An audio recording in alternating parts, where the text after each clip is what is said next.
Hey y'all, it's Shanice, and welcome back to the Astrology Podcast or your astrology forecast. This is your weekly astrology forecast for January the 26th through February the 1st, 2026. And this is a collective reading. So we are focusing on the signs, degrees, and how this can show up in real life for you.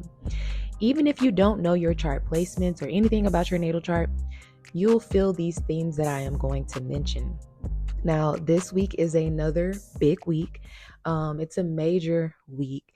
Last week, we had a lot of Pluto activations. We had the Sun, Venus, and Mercury, all forming a conjunction with Pluto. So this is the energy of overstimulation. This is uncomfortable energy. This can show up as doom scrolling and just like trying to get out of the uncomfortable feelings that you might have been feeling. That's that Plutonian energy. But when conjunctions happen, it's more so like a new, fresh start. Pluto is bringing something that is uncomfortable to the surface so that you can examine it and move accordingly. Now, this week, Mars joins the parade in Aquarius with that Pluto activation. So Mars entered Aquarius last Friday or Saturday. I have to look at my notes. But Mars entered Aquarius last week, and it's about to form a conjunction with Pluto. Now, the major themes for this week is Neptune entering Aries. So this is a whole new era starting for Neptune. And Neptune was in Aries last summer. So if you can think about what was showing up for you, what you were feeling last summer, this energy is now in Aries, and it will not re-enter Pisces. This is the energy that we are dealing with going forward. The next theme is that Mars conjunct Pluto, which I was mentioning. It's intense action. It's intensity, period. It's asking us to transform something. Pluto is like the phoenix type of energy. And then we have a full moon in Leo, which is emotional visibility, confidence, and revelation. So if you've been feeling like your life is about to shift, you are not crazy. This is that energy in the cosmos influencing that. So who's most affected this week? Okay, so here's who's going to feel this week's energy the loudest. Placements at 0 degrees Aries. So between 0 to 8 degrees Aries, this is a brand new energy. If you have any placements in early degrees Aries, Cancer, Libra, Capricorn, that's 0 to 8 degrees, you are going to feel Neptune entering Aries as a new spiritual and identity chapter. The next group is 3 degrees Aquarius, 3 degrees Leo. This is Mars and Pluto's conjunction. So if you've got any placements at or near 3 degrees of the fixed signs, that's Aquarius, Leo, Taurus, and Scorpio, you are going to feel this energy the loudest this week, especially with that Mars conjunct Pluto energy. So I would say about 3 to about 10 degrees of a fixed sign. Another group is 13 degrees Leo, 13 degrees Aquarius. That's the full moon axis this week that's happening on Sunday. So this is visibility, confidence, creativity, relationships, and ego growth. So 13-degree Leo and Aquarius placements. I would even say between 12 to about 18 degrees of Leo and Aquarius. You will feel that full moon energy the loudest. Again, that's visibility, confidence, creativity, relationships, and ego growth. It's asking you to mature and grow in some area of your life. And this area specifically is Leo and Aquarius. So look to see which houses these signs sit in your natal chart, and this will tell you the themes that are coming up with this full moon. Now, last but not least is 27 degrees and 28 degrees. That's Taurus and Pisces. So late Taurus and late Pisces are getting hit too this week. This week has a lot of moments where things feel faded intense, or like some sort of wake up call. So between 27 to 28 degrees Taurus and Pisces placements. Now, the three themes of this week, I'm going to keep it simple and practical. So, theme number one is Neptune entering Aries. This is a new spiritual identity. Aries is the energy of identity. And Neptune entering Aries is a big deal because Neptune moves really slow. It's a generational planet. So, this is a long term shift. Neptune in Aries is giving spiritual courage, identity evolution, belief system changes, dream chasing, and also illusion and projection. So, a real life translation for Neptune and Aries is you might start craving a new version of yourself, but you have to make sure you are building it from truth and not fantasy. Neptune and Pisces was a lot of like fantasy, delusions, and not really seeing things clearly. Neptune is comfortable in Pisces. So, it's you kind of like aren't really sure, but Neptune in Aries is sure. This can show up like changing your aesthetic, changing your goals, changing what you believe is possible, feeling more sensitive and intuitive, feeling called to start something new. That's that Aries energy. It's new beginnings, a fresh start. But some things to watch out for is acting off of impulse and off of your delusions. Neptune can make things feel meant to be even when it's not stable yet. So just be mindful of that. The next theme is Mars conjunct Pluto.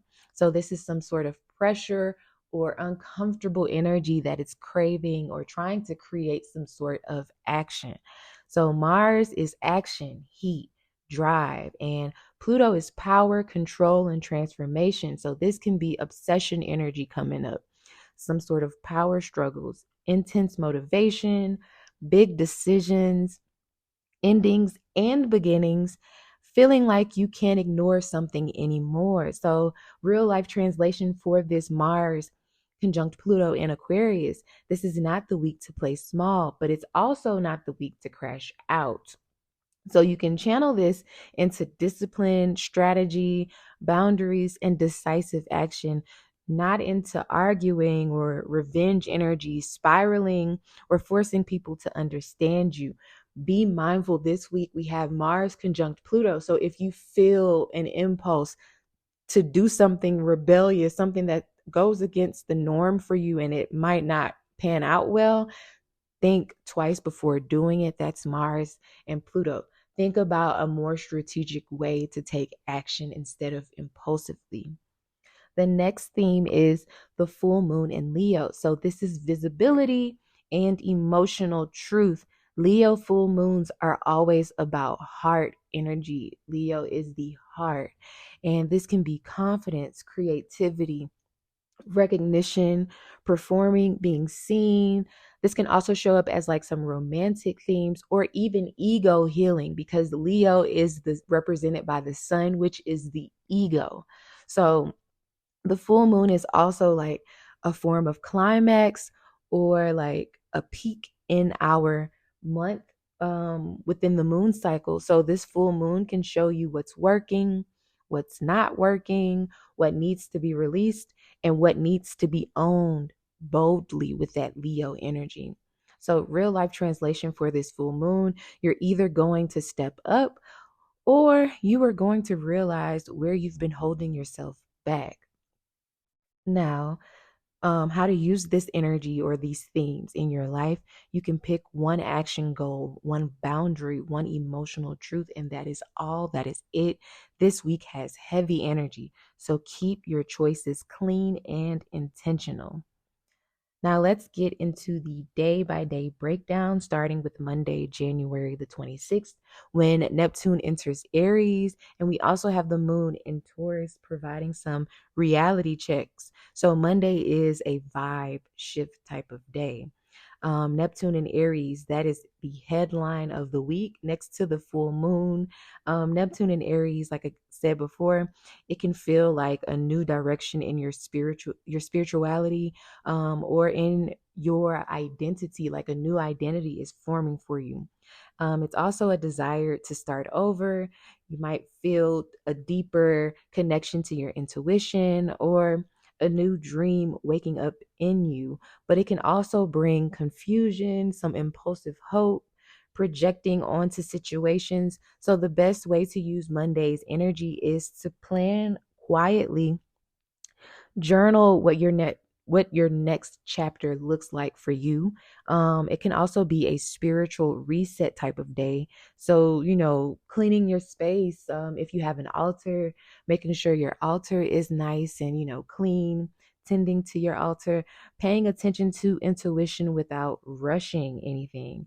Now, the moon is in Taurus all day on Monday, which usually wants peace and stability. But there's an Aquarius stellium in the sky right now.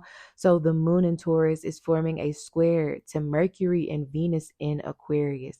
This is giving feeling misunderstood, some sort of annoyance, feeling overstimulated, people being inconsistent and wanting comfort, but getting some sort of detachment. Then the moon will form a sextile to the north node in Pisces and trine the south node in Virgo. So this is the right place and the right time type of energy. The moon will also talk to Jupiter retrograding in Cancer in the afternoon or the evening. So this is a softer, more comforting and supportive energy. Monday morning starts off a little bit overstimulated. You might have some reality checks Monday morning, but as the day progresses, it gets a little bit easier. It gets to be a bit more comforting. You might even have some supportive conversations with loved ones. So the moon will go void after the evening when it talks to Jupiter, or in the evening when it talks to Jupiter. So the evening on Monday is good for like winding down, doing some sort of comfort type of activity, whether that's like cooking. Taurus moons love cooking and love comfort food. It also likes to, work with its hands. So doing some sort of hobby that you can work with your hands and not really forcing the outcomes on Monday is the best way to use the astrology. Now, Tuesday, January the 27th, one of the main events of the week, Mars conjunct Pluto in Aquarius. Tuesday is a big power type of day. Mars conjunct Pluto is intensity, pressure, ambition, transformation, power dynamics, and it's also that I'm done type of energy. This is the kind of transit where people quit. They can commit, they can confront, expose some sort of truth, take some sort of big action, or snap if they are unhealed. The best way to use Tuesday's energy in this Mars conjunction with Pluto is to pick one strong move, make it strategic, and protect your peace. Act like you are the CEO of your own energy. Pluto in Aquarius is asking the collective on an individual level for each of us to take our power back, call our power back. Now, the moon begins the day in Taurus and it will form a conjunction with Uranus retrograding in Taurus. So, this is unexpected news, probably some sort of chaotic type of energy or sudden mood changes. Just try and be flexible on Tuesday. And if you do feel overstimulated or impulsive, take deep breaths. A lot of people don't think breath work works, but it works. Take some deep breaths. With this Aquarius stellium and Pluto there, I tell people all the time to step away from technology, step away from doom scrolling or social media. And then the moon in Taurus on Tuesday will form a sextile to Saturn in Pisces. Saturn is at the final degrees of Pisces. So this is added discipline. It's really good for like stabilizing that impulsive energy that we might be feeling from Mars and Pluto. And then the moon will enter Gemini in the afternoon, and then that's when our minds start to speed up. And we might get some ideas or feel, connected to our intuition. Now, the moon in Gemini will trine Pluto and Mars, who are forming a conjunction on this day. So this is good for like content, speaking, planning, and making a decision. But again, on Tuesday, it can feel overstimulated. So be careful with doom scrolling or trying to detach from something that makes you feel uncomfortable, something that you know you need to do. Now, Wednesday, January the 28th, the Gemini moon and the Aquarius energy are all talking supportive. They are being supportive and talking harmoniously. Wednesday is a mentally productive type of day. The moon will form a trine to the sun. And this is a clarity type of energy. You might get some momentum to start something that you've been putting off, especially when it comes to like socializing or like some sort of content, being active in your community spaces on Wednesday. Now, the moon in Gemini will square the north and the south node. This can feel like decision type of pressure that you have, some sort of crossroads energy or conflicting messages. But then the moon will trine Mercury and Venus in Aquarius. So this is good for socializing, networking, pitching some sort of idea, writing scripts. So think of Wednesday as a day to really get organized in your thoughts. If you do run into some sort of like crossroads type of energy, make a list. This is a good day to write a list down and to really see the pros and the cons in the situation that you are dealing with. It's also a good day to like rest because the moon will go void after in the afternoon. So like the late afternoon. So it's a low pressure type of day. Whatever you are working on at the beginning of the day, that's pretty much what you need to be working on all day when the moon is void, not starting anything new. This is also a good time to rest or just like finishing up any loose ends that you have. Now, Thursday, January the 23rd, Mercury will conjunct Venus. So this is a nice day this week. Thursday has a really nice aspect with this energy. This is good for content creation. This is really a good week for like content creation, period. It's good for like writing, talking, using your charm or like, really socializing, being on social media, making things sound really nice and persuasive.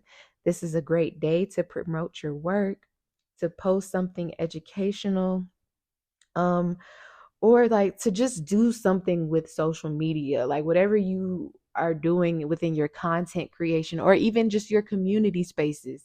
This is a really good day to engage with that energy. So the moon will talk to Chiron in Aries, and this is healing type of conversations. But then the moon will square Saturn right when most of us are like either probably getting off of work. It's probably like in the afternoon time. So this can feel heavy mentally like you have to like really do some responsibilities. Like, ugh, I don't want to do this. So that's what Thursday can feel like overall. Like, I don't really want to do it, kind of dragging your feet. But then the moon will enter Cancer in the late afternoon and square Neptune. So again, emotionally sensitive, probably ruminating and feeling nostalgic, even confused because the moon will square Neptune in Aries. So just be mindful of Thursday's energy. This is really a good day to feel, to be social on social media or within your community spaces, but don't trip yourself up overthinking and, just be yourself is the best advice I can give for Thursday's energy. Don't overthink it. Be yourself. Friday, January the 30th, with this Cancer moon, it will form a conjunction with Jupiter retrograding. So Friday is softer on our emotions. And the moon will form a trine to the north node in Pisces, sextile the south node in Virgo. So this is alignment, some supportive alignment with whatever we are dealing with Now, the moon forming a conjunction with Jupiter retrograde later on Friday, so this is Friday evening, is emotional expansion. You might be even trying to just feel comforted and, looking to escape, wanting reassurance and craving safety, some sort of like comfort, like food, maybe craving love. But the best use for Friday's energy is to nurture yourself. Spend time with people that make you feel safe. It's a good day to rest and reflect. It's really like some homebody type of energy on Friday. So it's good for like resting and not forcing. It's really good for supporting our emotions. So try not to do too much on Friday. And if you do go out or if you do find yourself socializing, make sure you are around people that make you feel safe, your loved ones. Now, Saturday, the day before the full moon in Leo, the Cancer moon will shift into Leo, but Saturday is kind of like a mixed bag. So the moon in Cancer will form a square to Chiron when probably most of us are asleep on Saturday. So we might wake up feeling like, um, really insecure within our confidence, maybe, or like belonging. We might be craving some emotional security, but then the moon will sextile Uranus retrograding in Taurus. So this is asking us to be flexible. This might be some sort of pivot or, breakthrough within whatever you're feeling sensitive about this week. The moon will then trine Saturn in Pisces. This is some grounding energy, really feeling connected and disciplined within our spiritual hygiene potentially. So the moon will then enter Leo, and we're building up to that full moon energy when the moon enter Leo on Saturday evening. The moon will trine Neptune. This is creative energy. It's also dreamy type of energy. But then the moon in Leo will oppose Pluto in the afternoon. So this is emotional intensity. This can show up as like power struggles, jealousy, deep feelings, emotional truth. So, like I said, Saturday is like a bit of an emotional roller coaster, a mixed bag. Saturday night can be emotionally spicy. So, don't argue when you are tired, rest, and just prepare for this full moon. It's asking you to release something, it's highlighting something, illuminating something. This is the peak in this moon cycle's energy. So Sunday, February the 1st, we have the full moon in Leo. Sunday is the climax of the week. So the Leo full moon is all about visibility, confidence, celebration, creativity, being seen, and also that heartfelt truth. But it opposes the Aquarius stellium in the sky right now. So that's the sun, Venus, and Mars, and Mercury all in Aquarius. And that energy can show up as, am I being authentic or am I performing for approval? That's what this full moon can feel like to a certain degree. So the moon aspects, it's opposing Mars and the sun. So this can bring irritability, emotional reactions, feeling triggered, and also ego battles. So the best use for Sunday's energy is to celebrate progress, post something bold, create something, even if it's just for yourself. Release self doubt and claim your space. It's okay for you to take up space. Watch out for fighting for control, being reactive, or taking things too personally. So, overall, this week is a turning point. Neptune entering Aries is a brand new era, and it's asking you to create a new life from truth and not fantasy. We are out of that Pisces energy with Aries. And then Mars conjunct Pluto is the pressure that forces some sort of action this week. Then we have that Leo full moon that's reminding you that you deserve to be seen, but you need to be seen as your real, authentic self. So, if this episode helped you, Make sure you subscribe to wherever you are listening to this episode because I drop weekly forecasts every Monday. And if you want, comment your big three or tell me what sign the full moon is hitting for you. Leo, Aquarius placements, you are going to feel this the most, and how are you going to respond to this full moon? How are you going to use this full moon's energy now that Pluto is in Aquarius and we have this Aquarius stellium in the sky? What are you going to do going forward? So that is the end of this episode. I love y'all. Make sure you are protecting your peace, and I will see you guys in next week's episode. Until next time, peace.